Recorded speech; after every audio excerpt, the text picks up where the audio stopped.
હળદળની ઘટના પછી ખેડૂતોના મુદ્દે દરેક પાર્ટીઓ ક્યાંક ને ક્યાંક ખેડૂતોને આકર્ષવા માટે રાજકીય વાતો લઈ અને ખેડૂતોની વચ્ચે જઈ રહ્યા છે. હું જે પાર્ટીમાં હતો એ પાર્ટીમાં પણ મેં 5 વર્ષ ખેડૂતો માટે કામ કર્યું, સતત રાત દિવસ મહેનત કરી. વિસાવદરની અંદર ગોપાલભાઈ ઇટાલિયાને જીતાડવા માટે પણ પરસેવો પાડ્યો, રાત દિવસ મહેનત કરી. 1.5 મહિના સુધી વિસાવદરમાં સ્થાયી રહ્યો, પરિવારથી દૂર 1.5 મહિના સુધી વિસાવદરમાં રહી તનતોડ મહેનત કરી, પરિણામ પણ મેળવ્યું. ક્યાંક ને ક્યાંક જયારે મેં આમ આદમી પાર્ટી છોડી 5 વર્ષ મહેનત કરવા છતાં માત્ર 20 મિનિટની અંદર આમ આદમી પાર્ટીના સોશિયલ મીડિયાના પ્લેટફોર્મ પર રાજુ કરપડાને ગદ્દાર ચિતરવા માટેના પોસ્ટરો તૈયાર કરીને વાયરલ કરવામાં આવ્યા. આમ આદમી પાર્ટીએ 20 જ મિનિટમાં જે 5 વર્ષ સુધી મહેનત કરી હતી એનો આભાર માનવાની જગ્યાએ રાજુ કરપડાને ખરાબ ચિતરવો, ખેડૂતોની વચ્ચે કેવી રીતે એને ખરાબ બતાવવા, આ પ્રયત્ન આમ આદમી પાર્ટી દ્વારા કરવામાં આવ્યા. દુઃખ તો ત્યારે થયું કે વિસાવદરની અંદર તનતોડ મહેનત કરી ગોપાલભાઈ ઇટાલિયાને જીતાડવા માટે પરસેવો પાડ્યો હતો. એ ગોપાલભાઈ ઇટાલિયા પણ મીડિયાની સામે 2 FIR ની કોપી, 10 વર્ષ જૂના 2 કેસ હતા એના FIR ની કોપી મીડિયાની સામે લઈને આવ્યા. રાજુ કરપડા પર તો આક્ષેપો કર્યા. રાજુ કરપડાના પરિવાર, ભાઈ, કાકા, પપ્પા તમામ લોકો પર આક્ષેપો ગોપાલભાઈ દ્વારા કરવામાં આવ્યા. ક્યાંક ને ક્યાંક મને એવું લાગે છે 5 વર્ષ સુધી વફાદારીથી કામ કર્યા પછી રાજુ કરપડાને માત્ર આમ આદમી પાર્ટી છોડી અને તરત બદનામ કરવાની સૌથી વધારે કોઈએ કોશિશ કરી હોય તો આમ આદમી પાર્ટીના 1-2 નેતા અને આમ આદમી પાર્ટીના ગુજરાત પ્રદેશના જે કાર્યકર્તાઓ, જે પ્રદેશનું જે સોશિયલ મીડિયાનું કામ સંભાળે છે એ લોકોએ કર્યું છે. એને સૂચના પ્રદેશના 1-2 નેતાઓએ આપી છે.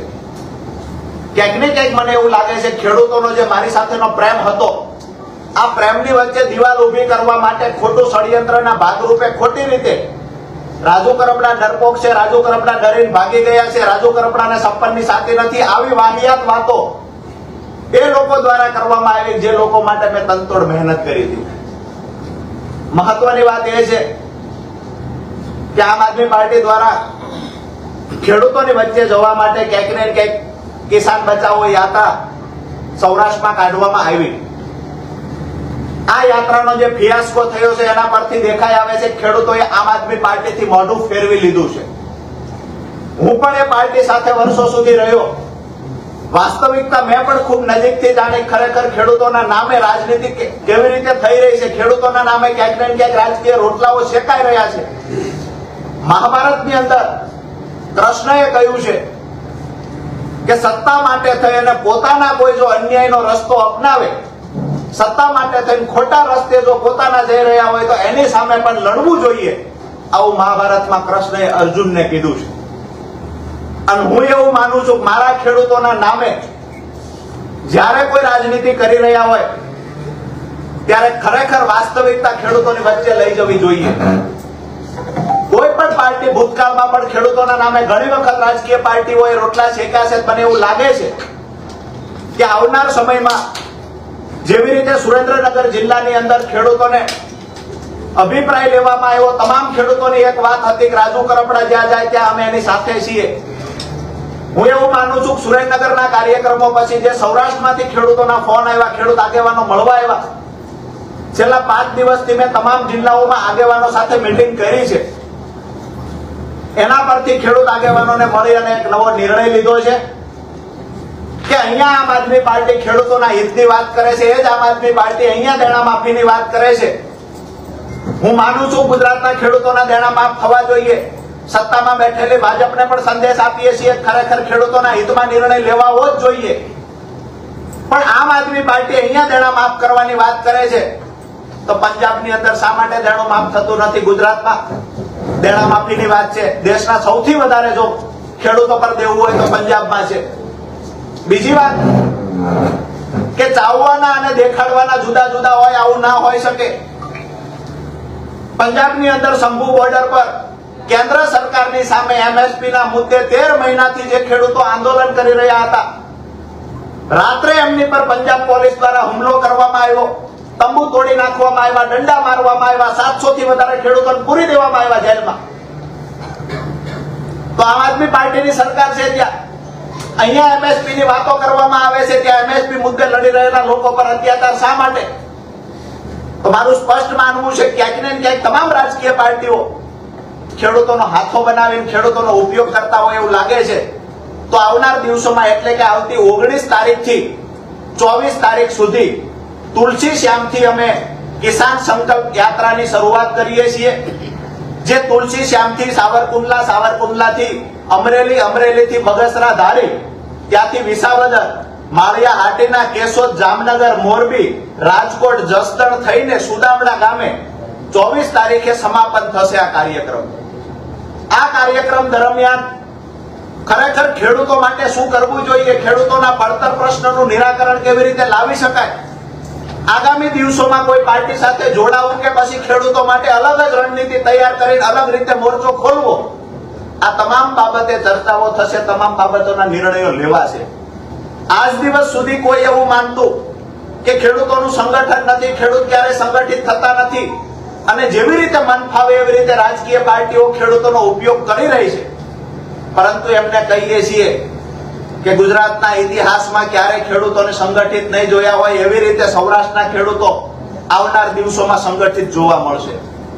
આ કાર્યક્રમને સફળ બનાવવા માટે આપના માધ્યમથી અમુક ખેડૂત આગેવાનો, ખેડૂતો અને સામાજિક આગેવાનોને વિનંતી કરીએ છીએ કે અમારી પાસે કાળું નાણું નથી, અન્ય રાજ્યોમાંથી અમારી પાસે પૈસા નથી આવતા, અમે સામાન્ય પરિવારમાંથી આવીએ છીએ. તો કાર્યક્રમને સફળ બનાવવા માટે ખેડૂતો આગળ આવે, સામાજિક આગેવાનો આગળ આવે અને જે જિલ્લાઓમાં જ્યાં સભાઓ થાય છે, જ્યાં કાર્યક્રમ થાય છે, ત્યાં ખેડૂતો સ્વખર્ચે એટલે કે નાનું મોટું યોગદાન કરી કોઈ પાણીની વ્યવસ્થા કરે, કોઈ ચા પાણીની વ્યવસ્થા, કોઈ મંડપની, કોઈ ખુરશીની વ્યવસ્થા કરે એવી આપના માધ્યમથી ખેડૂતોને વિનંતી કરીએ છીએ. એવી રીતે સામાજિક આગેવાનોને, ધાર્મિક આગેવાનો જે ખેડૂતોનું હિત ઈચ્છતા હોય એમને પણ વિનંતી કરીએ છીએ કાર્યક્રમને સફળ બનાવવા માટે મહેનત કરે અને આગામી દિવસોમાં ખેડૂતોનું મજબૂત સંગઠન બનાવી અને ફરી વખત જ્યારે 24 તારીખે કાર્યક્રમ સમાપન થશે ત્યાર પછી આપની વચ્ચે ફરીવાર આવશું. પણ એક વાત ચોક્કસથી કરું છું કે ગુજરાતના, સૌરાષ્ટ્રના ખેડૂતો આજ દિવસ સુધી ક્યાંક ને ક્યાંક કોકની વાતમાં આવીને છેતરાયા છે. આવનાર દિવસોમાં આ ખેડૂત કોઈની વાતમાં આવીને છેતરાશે નહીં. જે લોકોની કથની કરણીમાં તફાવત છે એ લોકોને ખેડૂતની વચ્ચે ઉજાગર કરશું અને સૌરાષ્ટ્રના રાજકારણમાં તાલુકા જિલ્લા પંચાયતની ચૂંટણી પહેલા ખૂબ મોટી ઉથલપાથલ જોવા મળશે. આ 19 તારીખથી જે યાત્રાની શરૂઆત થાય છે, હું એવું માનું છું કે વર્ષો પછી મજબૂતાઈથી કોઈ ખેડૂત યાત્રા નીકળશે અથવા ખેડૂત સંગઠન જોવા મળશે અને સભાની જે સંખ્યા જોવા મળશે, દાવા સાથે કહું છું બિન રાજકીય રીતે આવડી સભા ભૂતકાળમાં ક્યારેય જોવા નહીં મળી હોય. કારણ કે છેલ્લા 5 દિવસથી જે જિલ્લાઓમાં પ્રવાસ કરું છું અને અમારી ટીમ આવતીકાલથી આ તમામ જિલ્લાઓમાં પ્રવાસ કરવાનું ચાલુ કરે છે. તમામ જિલ્લાઓમાંથી અમે 5 એવી ટીમો બનાવી છે. એ ટીમને તમામ કામની વહેંચણી કરવામાં આવી છે. આ કોઈ સામાજિક આંદોલન નથી, આ કોઈ રાજકીય આંદોલન નથી, આ કોઈ રાજકીય સભા નથી, રાજકીય રેલી નથી. આ ખેડૂતો આયોજન કરી રહ્યા છે અને ખેડૂત સમાજ માટેનું એટલે કે ખેડૂતો માટેનું આ એક ખેડૂતનું સંગઠન મજબૂત બનાવવા માટેનો આખો કાર્યક્રમ છે. એને સફળ બનાવવા માટે ખેડૂતો આગળ આવશે. આવનાર દિવસોમાં 24 તારીખે સમાપન થયા પછી શું નિર્ણય કરવો, ખેડૂતો માટે શું કરી શકાય, ખેડૂતોના પડતર પ્રશ્નોને ખરેખર પણ કાયમી ધોરણે નિરાકરણ લાવી શકે એવું છે, આ તમામ બાબતોને લઈ અને 24 તારીખે સમાપન પછી આપની વચ્ચે આવીને ચર્ચા કરશું. ત્યારે સૌરાષ્ટ્રના તમામ ખેડૂત આગેવાનો પણ આપની વચ્ચે ઉપસ્થિત રહેશે. એક સ્પષ્ટતા એ પણ કરી દઉં કે આ કાર્યક્રમ દરમિયાન 11 એવી મોટી સભાઓ થશે ખેડૂતોની. બીજી જે સ્વાગત સભાઓ છે એ પણ કરવામાં આવશે, પરંતુ 11 ખૂબ મોટી સભાઓ કરવામાં આવશે જેમાં સ્વયંભૂ સ્વખર્ચે ખેડૂતો સભાઓમાં ઉપસ્થિત રહેશે. આપે જે વાત કરી કે પાર્ટીમાં જોડાવા પહેલાનું શક્તિ પ્રદર્શન છે, તો હું ચોક્કસથી એટલું કહીશ કે રાજુ કરપડાનું ભવિષ્યમાં શું કરવું, રાજુ કરપડાનું ભવિષ્ય ખેડૂતોએ લખેલું છે. કોઈ રાજકીય પાર્ટીના 1-2 નેતાઓ એવા હોય કે જે રાજુ કરપડા માટે ભવિષ્યવાણી કરે એને તો ભૂતકાળમાં એ પણ કરી હતી 20 તારીખે જોડાશે, 15 તારીખે જોડાશે, પણ મારું ભવિષ્ય લખનારા ખેડૂતો છે અને ખેડૂતોના દિલમાંથી રાજુ કરપડાને કોઈ હટાવી નહીં શકે. કોઈ 5-25 લોકોને એક ઓફિસમાં બેસાડીને રાજુ કરપડાને ખરાબ ચિતરવાના પ્રયત્ન કરો તો એનાથી રાજુ કરપડાને ખરાબ નહીં ચિતરી શકાય.